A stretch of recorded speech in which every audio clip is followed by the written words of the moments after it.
Señor Balseiro, ten a palabra a directora xeral. Señor Balseiro, señora Cuña, ten a palabra. Non teñen vostedes a palabra, nin vostede nin o señor Balseiro. Teñen a palabra a directora xeral de Formación e Colocación. Moitísimas gracias, señora presidenta. Bueno, tampouco me vou estender máis, señor Balseiro. O que sí creo que foi o que vin a aportar aquí foron datos concretos e simplemente por refrendar que vostede falaba moi ben dos 4 puntos que non se correxiran e para que quede de xeito absolutamente claro a importancia que tiñan esos puntos no expediente.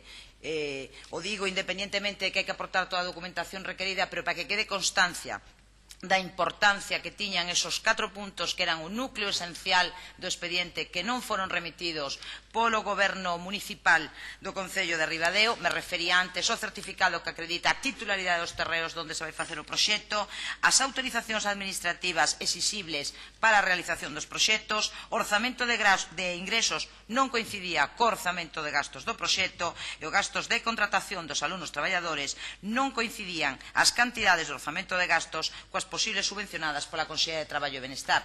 Por lo tanto, eran 4 defectos, como vostede moi ben pode apreciar, e ademais é que ten constancia, absolutamente casi nucleares dentro do procedimento. Repito, o alcalde de Ribadeo, o seu goberno municipal, os seus técnicos saberán da súa atitude de canto menos desinterés administrativo, vamos a chamar así, por non completar a documentación, o que o mellor non podían, pero desde logo este Goberno, a Consellería de Traballo e Benestar, a Dirección Xeral que antes tiña as competencias, que ademais aproveito, levaba a miña compañeira que hoxe está na mesa, a Xefatura Territorial de Lugo, en ningún caso, ni siquiera, tuvo que denegar ou aprobar a concesión deste obradoiro. Simplemente, quero que quede moi claro, o alcalde do Concello de Ribadeo desisteu.